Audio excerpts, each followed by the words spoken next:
Si tu vis comme si Dieu habitait en toi, quelque chose bascule immédiatement. Ta voix change parce qu'elle ne cherche plus à plaire. Ton corps change parce qu'il ne quémande plus sa place. Ta posture se redresse, non par orgueil, mais par cohérence. Tu arrêtes de demander la permission de vivre avec du feu, et quand toi tu cesses d'attendre, le ciel cesse d'attendre aussi. Ce n'est pas une leçon qu'on te sert gentiment avec une tasse de thé et un sourire poli. C'est une convocation, une sommation, un appel qui ne négocie pas. Si tu entends ces mots maintenant, c'est que quelque chose en toi est déjà prêt à se lever. Tu as suffisamment patienté. Le silence que tu ressens, cette agitation intérieure, ce n'est pas de la confusion, c'est un ordre qui ne crie pas mais qui insiste, une injonction divine qui résonne de l'intérieur et te commande d'arrêter de vivre comme si tu avais été oublié. Tu n'as pas été créé pour te rapetisser. Tu n'as pas été placé ici pour dériver, pour passer tes journées à t'excuser d'exister, à demander l'autorisation de penser grand, à parler doucement pour ne pas déranger les gens qui se sont habitués à la médiocrité. Tu as été envoyé, et celui qui envoie n'a pas besoin de s'excuser pour la puissance. Il n'a pas besoin de se justifier. Il n'a pas besoin de faire approuver sa mission par les opinions du moment. Et toi non plus. Il y a un type d'homme, rare, mais réel, l'homme qui écoute avec respect, qui revient sur cette vérité encore et encore, jusqu'à ce qu'elle devienne sa loi intérieure, son nouveau standard, sa règle du matin et sa règle du soir. Cet homme ne va pas seulement changer. Il va devenir la preuve vivante qu'une vie a un but. Une preuve vivante qu'on peut marcher avec clarté, parler avec poids, décider sans trembler et finir ce que le ciel a commencé. Parce qu'à l'instant où tu crois vraiment cette vérité, tu ne marches plus comme un simple homme porté par les circonstances. Tu marches comme quelqu'un qui a été envoyé. Et il y a une différence gigantesque entre « j'existe » et « je suis en mission ». La première phrase demande de l'air, la deuxième crée de l'espace. Tu as assez longtemps marché en faisant semblant d'être moins que ce que tu es censé devenir. Tu as assez longtemps courbé l'échine devant la peur. Tu as assez longtemps hésité dans l'ombre du doute, comme si ton avenir dépendait du bon vouloir des autres. Maintenant, la voix du sens t'appelle. Et si tu obéis à ce qui va être dit, pas seulement si tu l'écoutes, pas seulement si tu dis « c'est beau », mais si tu obéis, alors tu ne seras plus jamais l'homme que tu étais avant cette heure. Ce que tu reçois ici n'est pas une petite dose de motivation à consommer puis à oublier. C'est une loi. Pas un conseil, pas une opinion, pas un slogan pour poster et passer à autre chose. Une loi sur ton identité, sur ce que tu es, sous les histoires que tu te racontes, sous les excuses que tu répètes, sous la lenteur que le monde t'a appris à appeler prudence. Et cette vérité est simple, brute, et elle dérange les vies confortables. Tu n'as pas été fait petit, tu n'as pas été envoyé sur terre pour survivre à moitié vivant, tu n'as pas été placé ici pour dériver. Tu as été envoyé avec une puissance à porter, un ordre à exécuter et une étincelle divine inscrite dans ton esprit. Pourtant, la plupart des hommes vivent comme des intrus dans leur propre vie. Ils s'excusent de vouloir plus. Ils cachent leur feu. Ils parlent comme s'ils demandaient pardon à chaque phrase. Ils agissent en retard. Ils prennent des décisions au ralenti. Ils attendent d'être approuvés avant d'avancer. Pas parce qu'ils manquent de capacité, mais parce qu'ils ont oublié qui les a envoyés. Et le monde aime ça. Il préfère des hommes qui s'excusent, parce qu'un homme qui marche comme si Dieu habitait en lui devient incontrôlable par la faiblesse. Voilà pourquoi cette vérité n'est pas distribuée à l'école comme un simple chapitre. Voilà pourquoi elle n'est pas célébrée dans les grands titres, ni applaudie sur la place publique. Parce qu'à partir du moment où un homme commence à penser comme si le ciel vivait à l'intérieur de lui, il cesse d'être gouverné par la peur, par la comparaison, par le bruit, par l'attente. Il ne cherche plus le soutien pour bouger. Il ne dépend plus des validations pour agir. Il ne sert plus la crainte. Il marche autrement, parle autrement, construit autrement. Et dès que cet homme apparaît, les systèmes qui vivent de la confusion commencent à trembler, parce que la confusion est une cage. Et la cage n'aime pas les gens qui se rappellent qu'ils ont une clé. Comprends-le bien, l'intelligence infinie n'est pas loin, elle n'est pas cachée, elle n'est pas perchée dans des nuages en attendant que tu sois parfait. Elle est en toi, mais elle ne bougera pas tant que toi tu ne bouges pas. Elle ne se manifeste pas chez l'homme qui contemple sa vie comme un spectateur. Elle se révèle chez l'homme qui s'aligne. Quand tu agis en accord avec la mission pour laquelle tu as été envoyé, quand tu portes ton corps comme si tu avais une tâche sacrée, quand tes mots, tes décisions, tes habitudes montrent du respect pour cette mission, tout change. Pas parce que le monde devient gentil, mais parce que tu deviens cohérent. Mais cela ne marche que si tu écoutes vraiment, si tu obéis à chaque mot, si tu coupes la petite voix dans ta tête qui veut zapper, comparer, analyser, se distraire, chercher une faille pour éviter l'engagement. parce que la vérité la plus importante n'est pas toujours criée. Elle est souvent cachée dans une phrase précise, dans une ligne que ton avenir attend. Et si tu écoutes en dérivant, tu peux manquer l'instant qui était fait pour toi. Ne laisse pas ça arriver. Écoute avec toute ton attention. Étudie ceci comme si ta vie en dépendait, parce que d'une certaine manière, elle en dépend. Et ne l'entends pas une fois pour passer à autre chose. L'homme sage revient encore et encore jusqu'à ce que cela devienne lui. Jusqu'à ce que Dieu est en moi ne soit plus une belle phrase mais un fait.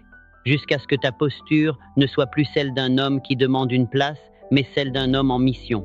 Jusqu'à ce que ton identité cesse d'être incertaine et soit gravée dans une certitude intérieure qui ne tremble pas. Tu n'es pas ici pour survivre, tu es ici pour bâtir, tu n'es pas ici pour attendre, tu es ici pour commander tes choix, tu n'es pas ici pour demander, tu es ici pour décider.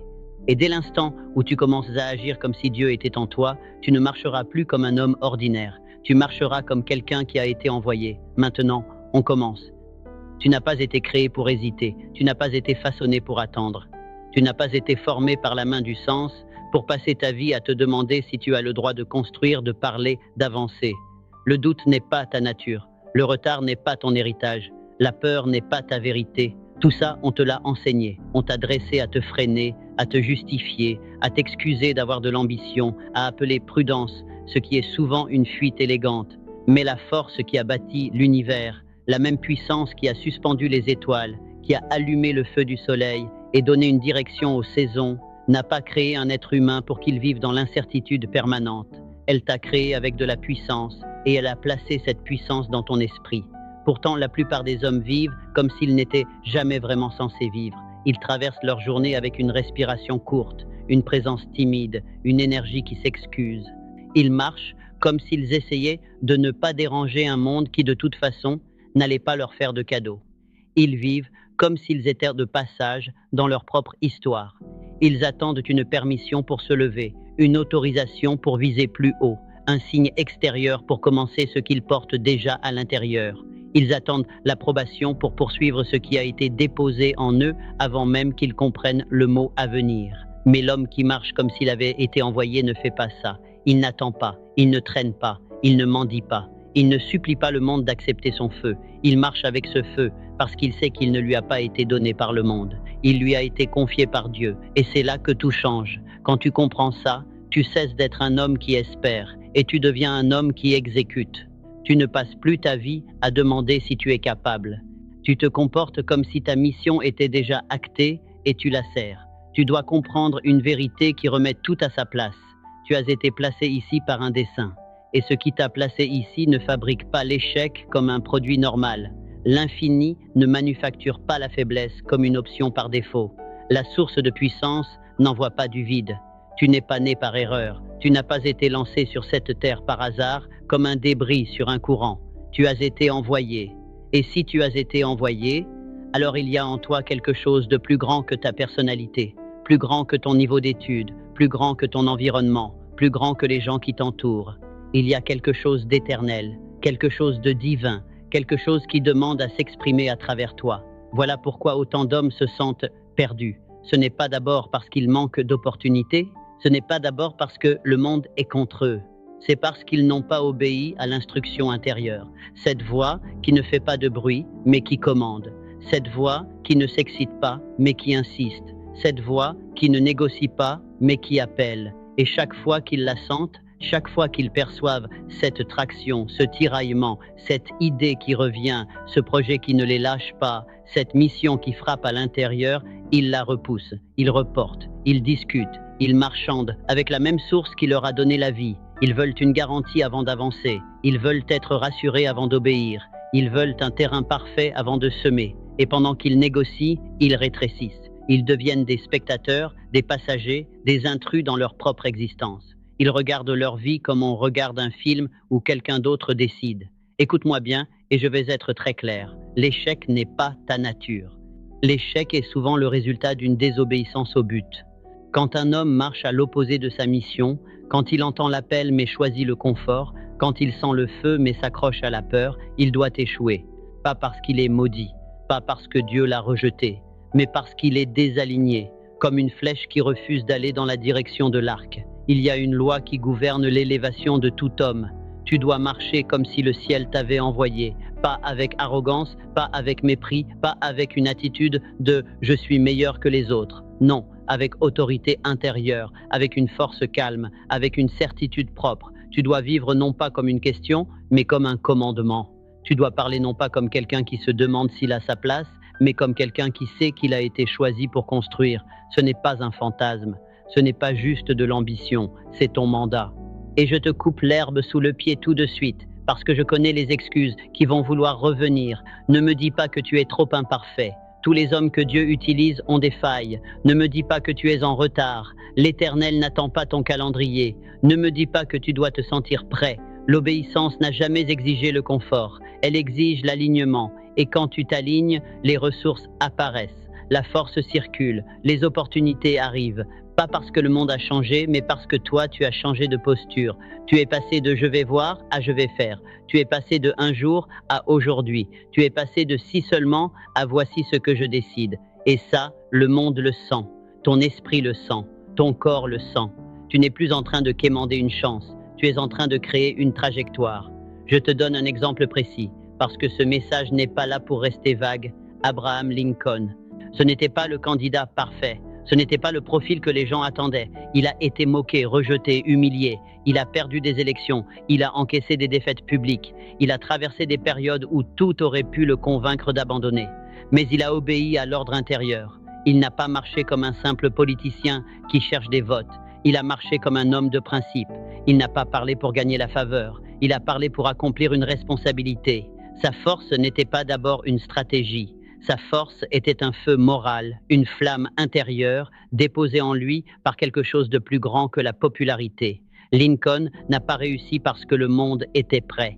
Il a réussi parce qu'il a marché comme si le destin marchait avec lui. Et écoute bien, le destin marchera avec toi si tu marches dans l'obéissance. Ce Dieu en toi n'est pas un symbole pour faire joli. Ce n'est pas une métaphore pour calmer la conscience. Ce n'est pas une phrase poétique pour faire des frissons. C'est l'intelligence infinie qui cherche à s'exprimer à travers tes pensées, tes habitudes, tes actions. C'est la puissance qui t'a placé ici, pas pour errer, mais pour bâtir. Pas pour mendier, mais pour guider. Pas pour dériver, mais pour décider. Et cette puissance attend. Elle n'attend pas que le monde t'applaudisse. Elle n'attend pas que ton passé soit effacé. Elle n'attend pas que la peur disparaisse.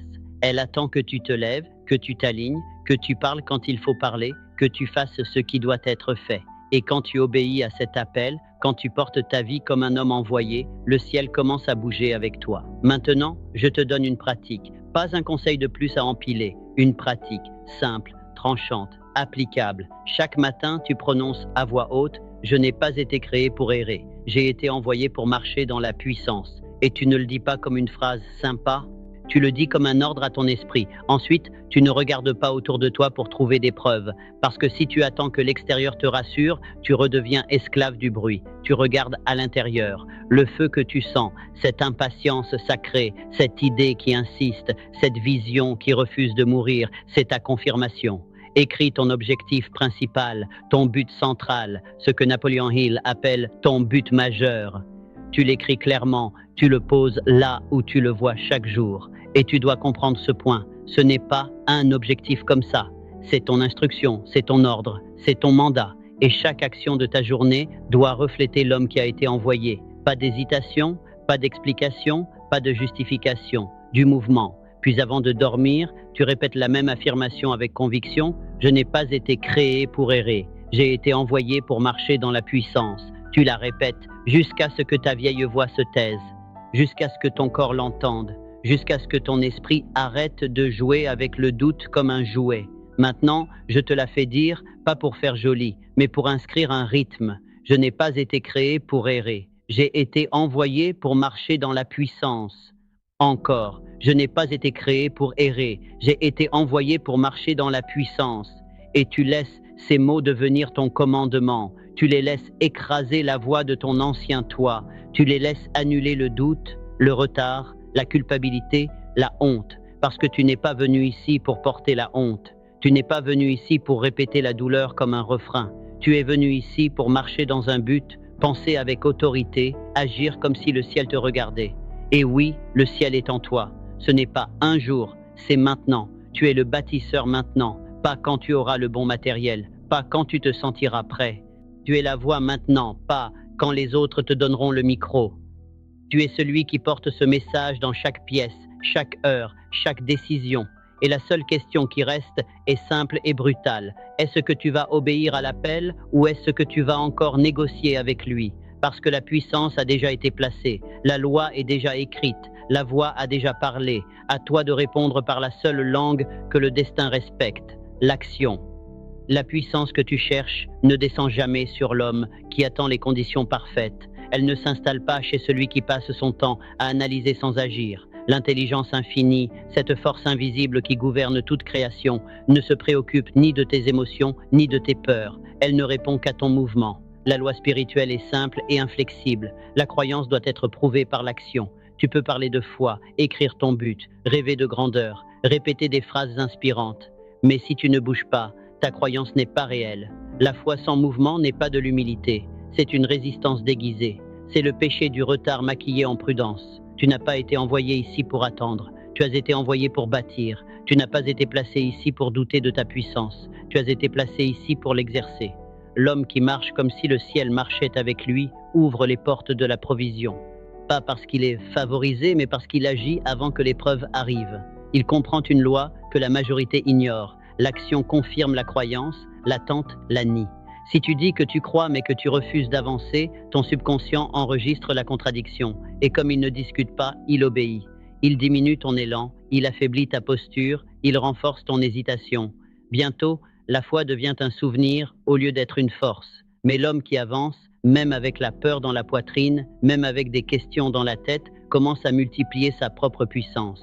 Parce que le mouvement attire l'énergie. L'audace active la réponse. Le ciel honore l'homme qui honore sa mission par des actes. Ne confonds pas immobilité et sagesse. Oui, il y a un temps pour réfléchir, mais la réflexion doit conduire à une décision, et une décision authentique doit produire une action. La loi de croissance commence à l'instant où tu obéis. Regarde Thomas Edison. Il n'a pas attendu le plan parfait. Il n'a pas exigé l'applaudissement. Il n'a pas attendu la certitude absolue. Il a cru à ce qu'il voyait dans son esprit. Et parce qu'il a cru, il a agi. Des milliers d'échecs, des milliers de tentatives infructueuses, mais chaque tentative confirmait sa croyance. Chaque effort renforçait son identité. Finalement, la vision est devenue invention. L'imagination est devenue histoire. Et tu n'es pas différent. La même intelligence infinie qui l'a visité t'a visité. Tu n'attends pas un miracle, tu deviens le miracle lorsque tu commences à bouger. Mais si tu désobéis à cette loi, si tu continues à parler sans agir, à planifier sans exécuter, à prier sans poursuivre, tu resteras au même endroit. Pas parce que tu es maudit, mais parce que tu n'as pas agi. Le monde cède devant l'homme qui ne tergiverse pas. Il observe celui qui n'hésite pas. Il répond à celui qui avance avec conviction. Tu dois devenir cet homme. Celui qui marche même quand le chemin n'est pas clair. Celui qui construit avant de voir la récompense. Celui qui fait plus confiance à la voix intérieure qu'au bruit extérieur. Retiens encore cette loi. L'action confirme la croyance. L'attente la nie. Et voici la discipline qui peut transformer ta vie. Chaque matin, écris une action alignée avec ton objectif principal, puis fais-la. Quand l'hésitation parle, réponds à voix haute. Je marche dans l'obéissance. J'avance avant de me sentir prêt. Je marche comme si le ciel marchait avec moi. Note chaque preuve de ton mouvement.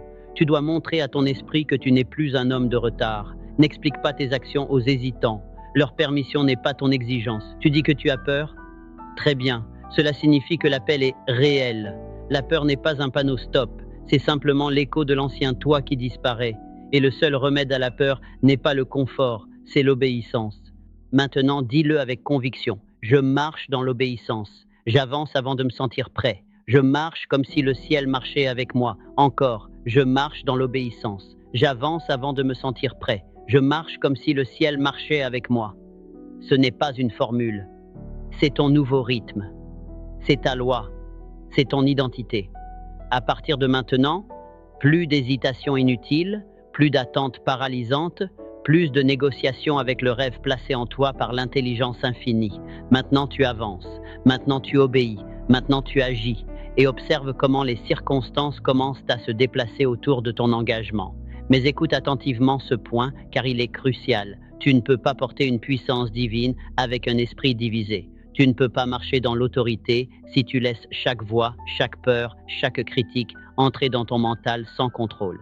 L'homme envoyé doit protéger sa pensée comme un roi protège sa couronne, car la pensée est le siège de l'autorité. Si elle est polluée, tes actions trahiront ton appel. La majorité ne chute pas à cause d'un manque de talent, elle chute à cause d'un esprit non gardé. Ils laissent chaque suggestion pénétrer, ils absorbent chaque doute, ils ouvrent leur monde intérieur au bruit du monde extérieur et se demandent ensuite pourquoi leur puissance s'évapore. Mais l'homme qui marche comme si Dieu parlait à travers lui ne traite pas ses pensées à la légère. Il les discipline, il les dirige, il les aligne, et en faisant cela, il devient stable, solide, inébranlable. Voici une loi. L'attention contrôlée est le pont entre l'intelligence infinie et l'accomplissement précis. Si ton esprit est ouvert à chaque peur, chaque rumeur, chaque distraction, l'intelligence infinie ne peut pas s'exprimer clairement. Le divin ne dirige pas un esprit encombré. Tu dois te poser cette question chaque jour. Cette pensée honore-t-elle l'appel qui vit en moi? Si oui, tu la gardes, sinon tu la remplaces. Sans débat, sans justification, tu n'es pas ici pour négocier avec la limitation, tu es ici pour bâtir par obéissance. Regarde John D. Rockefeller pendant les grandes crises financières, quand les marchés s'effondraient et que la panique dominait, il restait calme. Il ne laissait pas les titres dicter son objectif. Pendant que le monde criait, lui restait focalisé. Pas plus chanceux, simplement plus discipliné mentalement. Toi aussi, tu dois devenir cet homme. Un homme dont les pensées sont entraînées, dirigées, maîtrisées. Car ton esprit est le canal par lequel la puissance agit. Si tu le laisses encombrer, tu retardes ce qui devait t'atteindre. Commence chaque journée en écrivant cette question. Cette pensée honore-t-elle mon appel? Interromps toute pensée de peur par cette déclaration. Je pense en alignement. Je parle avec intention. J'obéis à la voix qui m'a envoyé. Le soir, fais ton audit intérieur. As-tu honoré ou résisté à ton appel? Le monde ne parlera jamais plus fort qu'un homme qui sait pourquoi il a été envoyé. Mais si tu laisses le volume du monde dépasser ta voix intérieure, ta vie suivra la mauvaise instruction. À partir d'aujourd'hui, plus d'errance mentale, plus de pensées casuales qui contredisent ta mission. Tu es un canal de puissance, pas une poubelle pour le doute. Dis-le à voix haute. Je pense en alignement. Je parle avec intention. J'obéis à la voix qui m'a envoyé. Encore, je pense en alignement. Je parle avec intention. J'obéis à la voix qui m'a envoyé. Voilà ta loi mentale. Voilà ton pare-feu spirituel. Quand tes pensées servent ton but, tout ce que tu touches commence à prospérer. Quand ton esprit est clair, tes décisions deviennent tranchantes. Quand ton attention est fixée, ta voix gagne du poids. Quand ton mental est discipliné, le ciel peut te confier davantage. Tu n'es pas ici pour penser comme le monde pense. Tu es ici pour canaliser la puissance par la pureté de ta pensée. Et cela commence maintenant.